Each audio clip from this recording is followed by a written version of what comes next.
Alright, how's it going everybody? Welcome to yet another Need for Speed Most Wanted video, and today I'll be seeing if it's possible to beat the entirety of the game using only a stock IS300.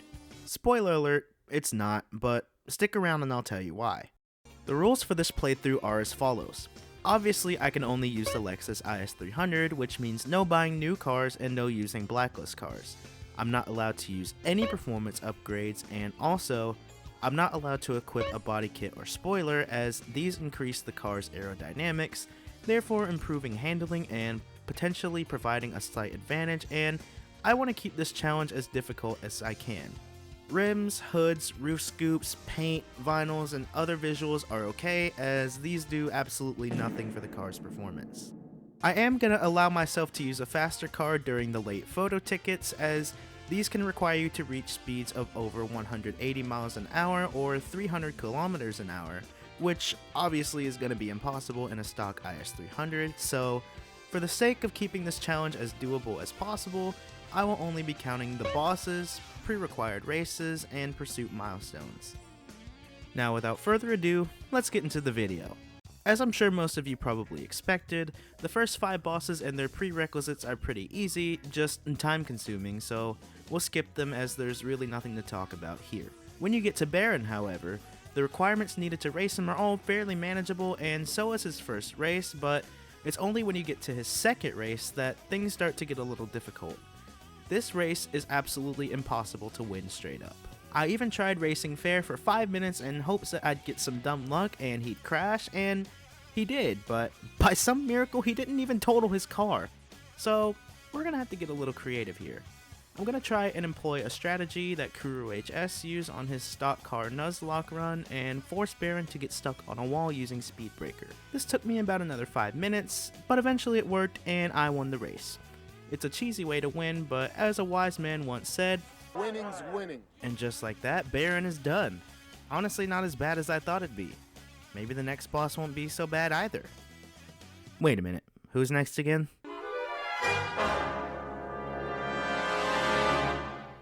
Aw, For those of you who don't know, Earl is considered by many to be not only one of, if not the hardest boss in Need for Speed Most Wanted, but also one of the hardest bosses in Need for Speed history due to his insane amounts of rubber band. In fact, if you look up Earl Need for Speed Most Wanted, you'll find Reddit threads, YouTube videos, etc.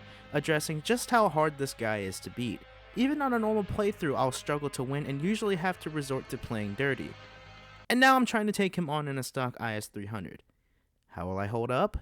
Let's find out. First, as always, I'll need to beat the prerequisite races and complete pursuit milestones. Thankfully, most of these races were either circuit races or toll booth races, so I didn't have any real trouble here. Again, just time consuming. And as for the pursuits, I actually managed to get 3 out of the 4 required milestones in under 3 minutes on my very first pursuit of the chapter. Except now, doing a photo ticket is pretty much unavoidable because there is absolutely no chance I'm gonna start another pursuit and dodge 6 police roadblocks. Come on man, I'm lazy. However, all of these photo tickets actually require you to be pretty fast, and unfortunately, no matter how I approach the speed traps, no matter how far I would back away to pick up speed, the stock IS300 is just too slow to complete any of them. So for the first, but most likely not the last time of the run, I decided it's time to switch cars, and in an attempt to stay somewhat true to the original challenge, used Taz's IS300 with no further upgrades, and managed to get a photo ticket done on my first go round.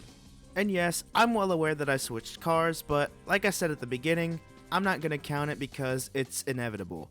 I'm going to have to do photo tickets in order to progress throughout the game, and the IS300 is just going to be too slow. But anyways, now it's time for the main event, and time to switch back to my stock IS300 to see if it's even possible to beat Earl. In the first race, I was actually able to overtake him pretty early on thanks to help from an oncoming traffic car.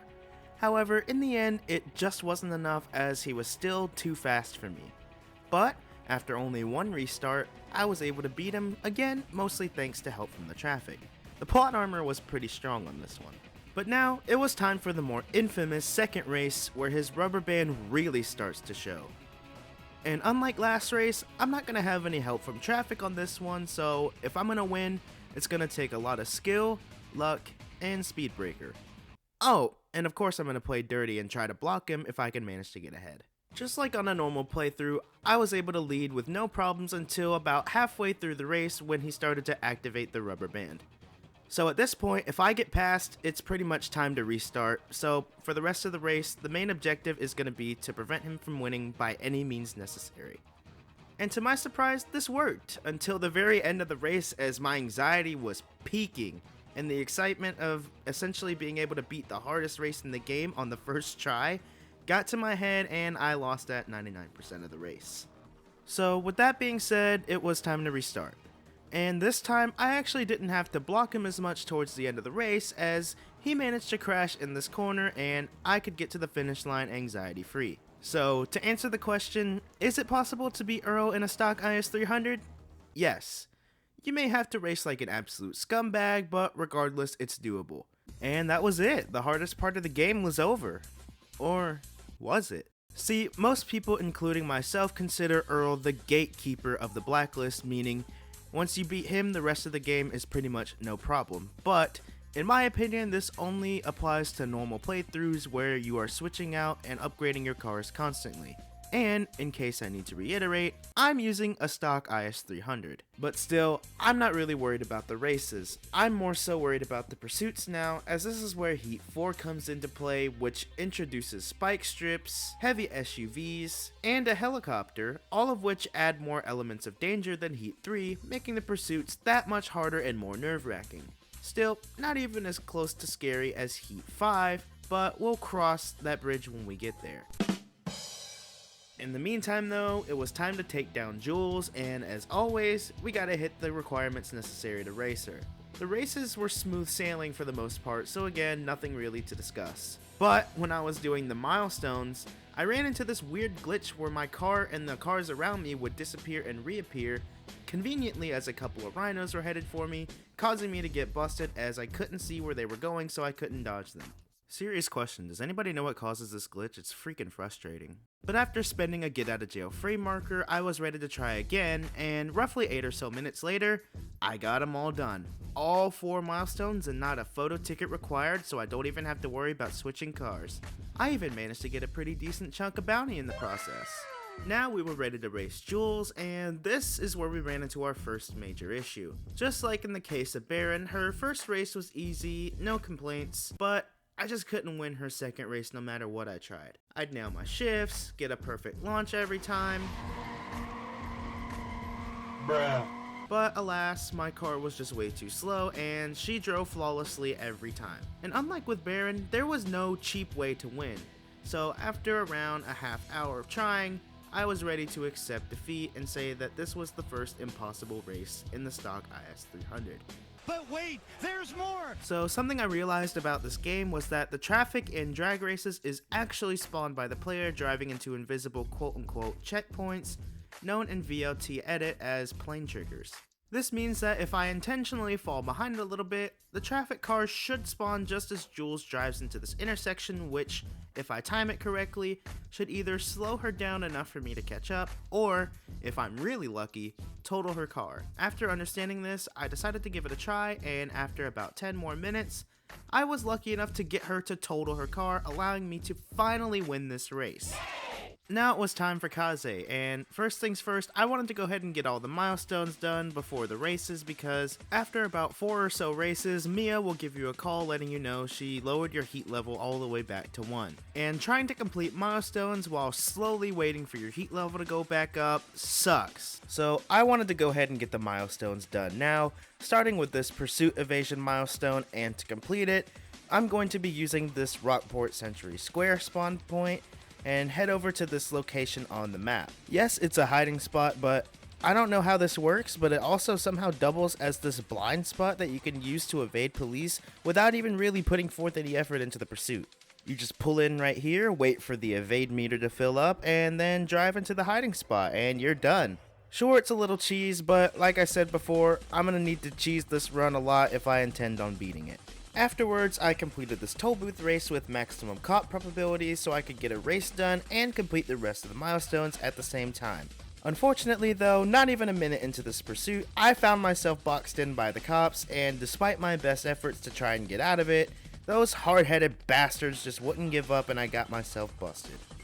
So, I spent another get out of jail free marker, completed another max cop probability race, and got boxed in again, goddamn! So I spent my last get out of jail free marker and decided to take yet another crack at the milestones, and after about another 8-minute pursuit, I finally got it. But it's not over yet, as I still have 5 more races left to win. But before that, I figured let's add some visuals. Not really worried about my heat level going down since, like I said earlier, Mia's gonna reset our heat level back to 1 anyways, and I already got the milestones done. So after fancying up my ride a little bit, I got through the other 5 races, and because I figured my car would be too slow for speed trap racing, and there was absolutely no way I'd be doing a drag race unless I absolutely have to, I have to go out of my way a little bit and do some of the longer circuit and toll booth races again. And then it was time for Kaze herself, and yeah, she's a pushover. Not even close to the level of Earl or even Jules. Light work. But now it was time for Ming, and I had a lot of work to do starting with milestones, as now I'd have to work my heat level back up all the way from level 1. Damn, I almost forgot how boring and useless Heat 1 cops are. After 11 freaking minutes, I finally managed to get all the milestones done again. Time consumption seems to be the recurring theme for this video. Anyways, now it was time for the races. I got through the first 6 with no problem, but it took literally a half hour to finally get that 7th win because of how slow the car was. It even started to become too slow for the toll booth races. This is probably going to be an issue later. But now that that torture was over, Ming was ready to roll. And thankfully, after doing 2, almost 3 testing videos on Little Italy, I pretty much knew the track better than Takumi knows Mount Akina, so that part was pretty easy. And after 3 attempts, I was even able to complete the speed trap race. Things were looking pretty good for the little IS300 that could. I'll admit I'm impressed. From now on, since I'm probably going to need to save some time on this video, unless I have any explicit struggles with the upcoming races or milestones, I'm gonna skip them for now and focus on beating the Blacklist rivals. So with that being said, it was time for Webster, who surprisingly was more of a pushover than Kaze. I was actually able to one-shot all 3 of his races without even really trying. I don't know if it's the off-road section that slows him down or if he really just sucks at driving, but besides the first 5 and Kaze, Webster has been the easiest boss so far. Anyways, from now on, Blacklist rivals were going to require us to beat 5 milestones instead of what has been the usual 4. Thankfully, I managed to pick up the Gallardo from Ming, which has all ultimate upgrades except for nitrous, so I'll be using his car to complete the photo tickets that the IS300 just can't. And by the way, on the topic of milestones, this is where Heat 5 is unlocked now. Needless to say, I was absolutely terrified of doing these pursuits with this car, but luckily I was able to get all the milestones without even going to Heat level 5. And after using the Gallardo to complete a photo ticket, it was time to move on to the races. And after more monotonous, time-consuming torture, JV was ready to race. After 2 attempts, I was able to get through the first race, but now it was time for his drag race, and in case you haven't been paying attention, going into a drag race with no upgrades, especially no nitrous, is a really stupid idea. And just like I thought, I wasn't able to win this race. Just like with Jules, there's no real way to cheese the win, but this time, we can't even use the traffic spawn triggers to our advantage. This race is impossible. I even tried restarting the race for over a half hour to see if somehow I'd get lucky and he'd crash, but of course, he never did. So unfortunately, after a 10 Blacklist rival win streak, JV is the one who stops this run and makes this challenge 100% impossible. So really at this point, I had no choice but to switch over to Ming's Gallardo and defeat JV quickly so I can move on to the next part of this challenge.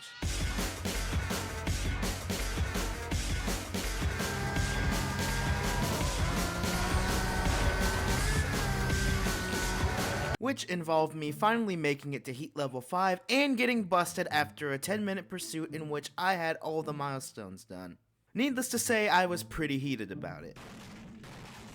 And while I did get busted again after the fact, I started a 3rd pursuit that ended up being 13 minutes long. But luckily I got everything done and I even managed to stay away from Heat 5 in the process. And thanks to some clever repositioning and abusing Speedbreaker, I was able to do one of the photo tickets without having to switch my car. But you remember how I said earlier my car was starting to become too slow for the toll booth races and I was thinking it's going to be a problem later? It became a problem. I still had one more race left to win, and since my car was too slow to win any of these toll booth races, or even this sprint race, and doing a drag race is completely out of the question, I had no choice but to switch to the Gallardo for the second time. This was another impossible chapter, and at this point I hadn't even challenged Ronnie yet. Speaking of Ronnie, he was really no big deal up until the last race, which did take me a couple tries, but I got through it eventually. No complaints. Bull was a pretty similar case, as he wouldn't give me any trouble up until his last race. But this time most of the race took place on the highway, with sharp corners being very few and far between. And obviously this would give him an advantage as his car is way faster than mine. It even got so bad to the point where I fell 7,000 feet behind. So just like with Baron, we were gonna have to get a little creative. After restarting a few more times, I managed to get enough of a head start on him that allowed me to pin him into the wall, slowing him down just enough for me to stay with him through most of the race. And about halfway through, I took the lead and got to the end with no problem. Anyways, now that we've taken care of all of those clowns, it's time for the moment you've been waiting for.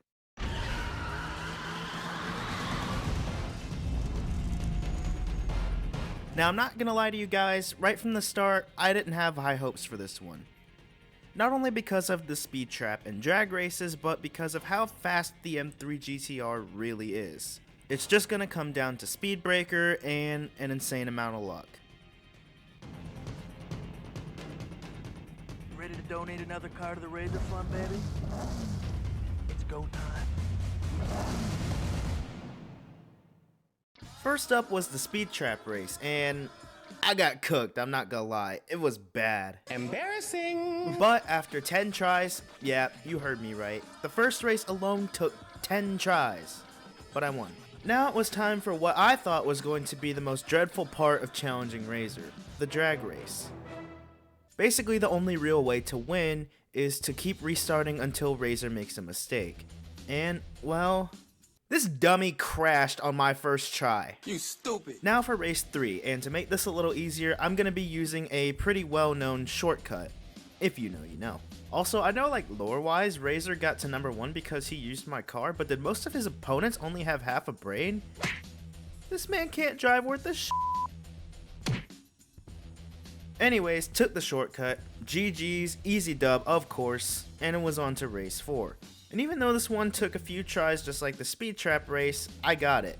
Because, in case I need to reiterate, Razor's an idiot.